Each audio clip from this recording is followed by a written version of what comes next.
All right, folks, welcome to how to pick the best turtle soups.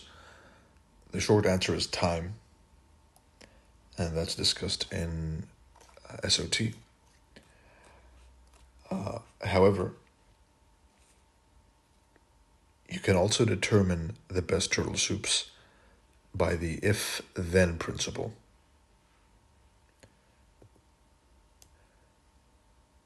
Which follows a higher time frame order flow. This is a picture which I've posted before. If you've seen it, then observe the finer details. If you haven't, then there you go. Close above equals higher prices. Close below equals low prices. Wick above equals low prices. And wick below equals higher prices. This is on determining the higher time frame order flow. Right, so which means the next candle on the higher time frame, the daily, for example. If today's daily candle closes above yesterday's daily candle, what's going to happen? What's likely going to happen is you're going to have a chance to buy below the open of tomorrow. Right? Close above, higher prices. Close below, lower prices. Wick above, lower prices. Wick below, higher prices. Some intricacies. When the higher time frame is bullish, the lower time frame will explode through the highs. And of course, it'll get an electric shock as soon as it touches the lows and rally. Right? So you'll see it have a touch of a low on the lower time frame and then explode above the highs. And I'll illustrate this in a moment. When the higher time frame is bearish, the lower time frame will sink like a rock in the sea. Right? It'll just fall down and down, and you'll buy the low and get wrecked, and you'll buy the other low and get wrecked, and you'll keep buying turtle soups, fake turtle soups, and get wrecked, and blame me for it. No, you're wrong because you didn't know the higher time frame order flow, and you didn't keep it in mind. You were blindly pattern trading turtle soup like an idiot, right? Which is wrong. You should be always monitoring the higher time frame order flow at all times. That's the wise, complete thing to do, right? Because when the higher time frame is bearish, either by closing below or wicking above, right? Then the lower time frame will sink like a rock in the sea. Highs will electrocute price. I'll just have to touch them and sink below the lows. And the lows, of course, will crumble, right? If-then principle, which means if the higher time frame is bearish, then no matter how many bullish PDRAs you draw on the lower time frame, they'll get traded through. Here's an example. This is a weekly chart, and your homework is to know which one it is. Excuse me. We close above, right? This means there's a high chance that the next two candles will give a chance to buy below the open.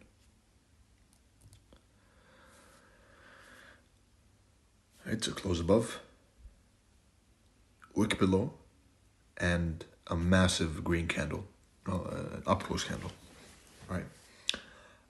This means the higher time frame is bullish, right? Let's see what happens in the lower time frame. If the higher time frame is bullish, the lower time frame lows will be used as a launch pad to launch price above the highs on the lower time frame. And if the higher time frame is bullish, then if the higher time frame is bullish, then the lower time frame bullish PDRAs will be disrespected and violated, absolutely ignored, and flipped into support, right? Inverted. So again, this is a key principle. It's crucial. If you're binge watching, then stop and focus, right? If the higher time frame is bullish, then price will fly. No matter what Reaper IFVG you draw, it's not going to work, right? It's going to break through the highs. If you try and sell a bearish turtle soup on the lower time frame and the higher time frame is bullish, you are going to get wrecked, right? Now, and vice versa, of course. Right. This also answers a crucial question, which is, I sold an old high and it kept going higher. Of course, because you were selling the lower time frame during a bullish higher time frame. But how do we determine if it's bullish? Close above, higher prices. Wick below, higher prices. Range taken one side, higher prices. If it's the low taken first, right? It's as simple as that. Key level dynamics. A key level can only be reacted from in three ways: a V shape, an M or W shape, which is the most common and which is the one you look for. This is turtle soup. And of course, multiple touches, which is unfavorable, right? So let's say you draw out the key level. You're really excited, you want to try the concepts. You then draw out the key level, and then it works. It's a V shape, right? This is the higher time frame key level, and this is the lower time frame. It's going to smack into it and abuse the highs. Same here. You were happy, of course. You drew this key level. You bought, it went up. Fantastic. But then, the next day, you marked the key level, and then you sold over here. Great, nice reaction. Let me move my stock to break even. And then it stopped you out, and then it dumped. And you go and punch your screen, right? Because you're pissed. Over here, let's say this was the key level. You bought this turtle soup. Fantastic. Stop break even, and then it smacks back into your stop. And then you buy again, and then it stops you out twice, and then it rallies. Sounds familiar? Probably.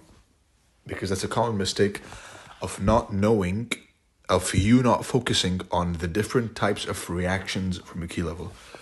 One thing is identifying the key level correctly. Another thing is knowing what it looks like from the key level to your target. Here's a deeper look into turtle soup on the lower time frame. You're going to have the higher time frame key level, and then you're going to have a short-term liquidity pool or pools, the more the better, on the lower time frame. It's going to smack into the previous liquidity pool. Of course, there's going to be a time line over here, vertical line. Smack into it. Get everyone bearish, market structure traders selling down here, and it rallies. Now, where can you find the high probability turtle soups? A high probability turtle soup will always be in alignment with the higher time frame candle order flow. Oh, but how do we determine that? Close above, higher prices. Close below, lower prices.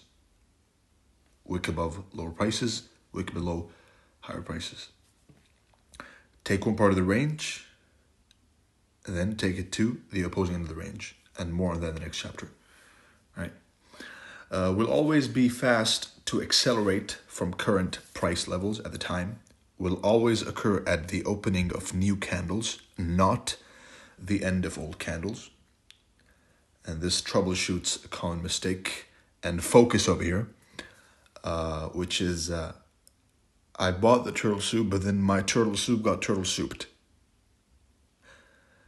Try buying at the opening of new candles, not the end of old candles.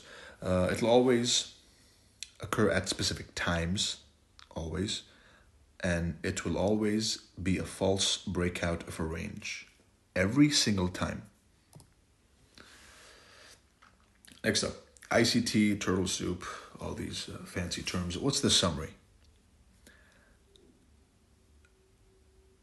there is no summary. If you look for a plug and play model, you are a lazy person, and you need to change that, because lazy people don't make it. All right.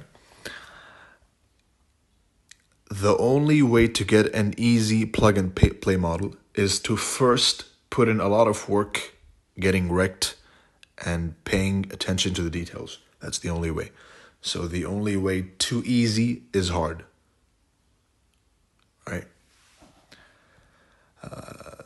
Reminds me of the saying. It's an old Chinese saying. It says, bitter now, sweet later. Sweet now, bitter later. But you can kind of summarize ICT in the power of three. Everything you're looking for lies in the open, high, low, and close, or open, low, high, and close. Right? The open on the left side, high, low, and close, open, low, high, close. If you want a summary of ICT, it's buy below the opening price. This is the foundation. Buy below the opening price when bullish, sell above the opening price when bearish. All concepts are subservient to the open, high, low, and close. You look for the breakers above the opening price. You look for the bullish order blocks below the opening price, etc. Every bullish turtle soup, and this one is food for thought, every bullish turtle soup that has ever happened below the opening price of the candle. Every bearish turtle soup that ever happened above the opening price of the candle.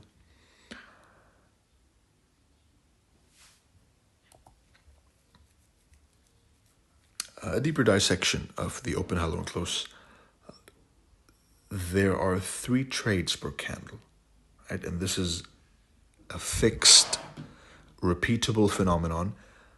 If I show this to a 5-year-old, he'll get it, right?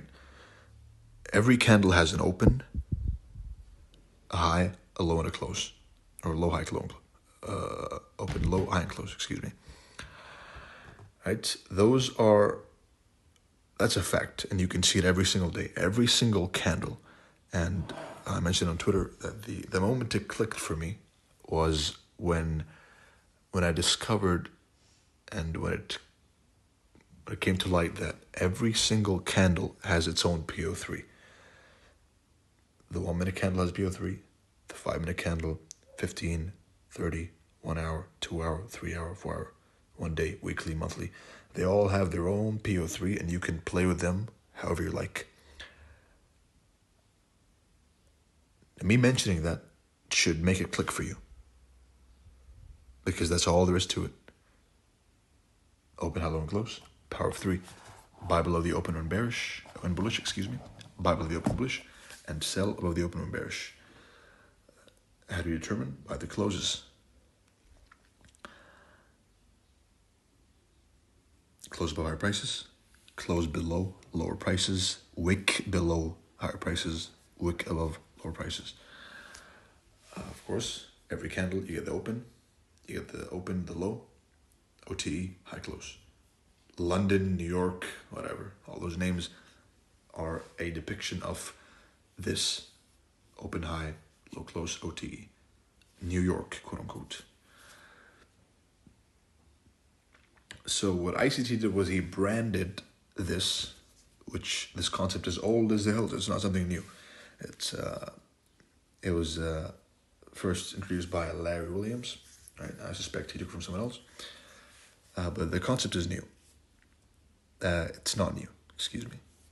Right? Open, low, high, close.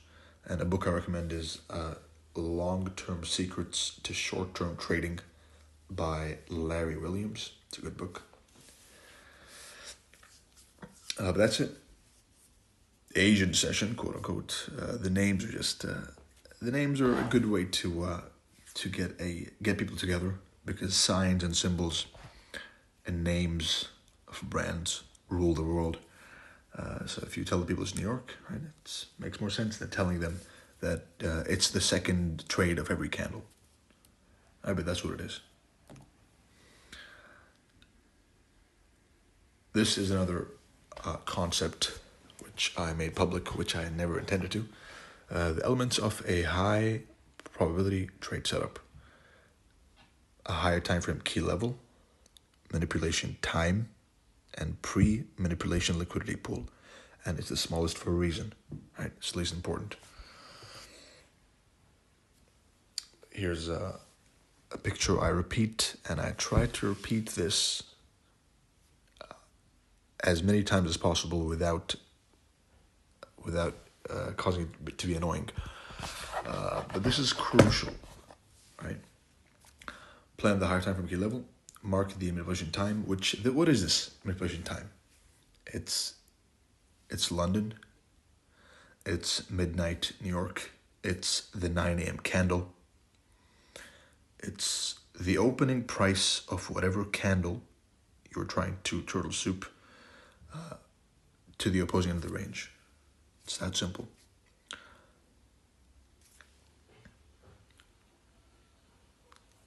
Lose sleep over this picture. Think about it. Right? Truly delve deep into it. Again, in summary, you buy below the opening price when bullish. You look for your pattern here, OB, FVG, breaker, SMT, whatever, right? Over here. And vice versa. This is a bullish candle. So if you're expecting price to go higher because we closed above a candle, then you look for this. Buy below the open. Look for whatever entry pattern above or below the opening price. Derive the bias from the higher time frame, either the closes or the range. So if the higher time frame closes above, then you look for price to dump below the open and rally, and vice versa. Open key level rally, open key level rally. Backtest this because the way to learn is to backtest, confirm the theory, and then forward test. Right, those 3 steps. Write that down. Backtest, confirm theory, forward test. Backtest this on every single time frame, all candles, and thank me later. All the focus on the daily and weekly range to keep your sanity. How do you apply all that into trading? Well, that's a discussion of the next episode. I hope you found this insightful. I wish you good luck, good trading, and see you in the next one.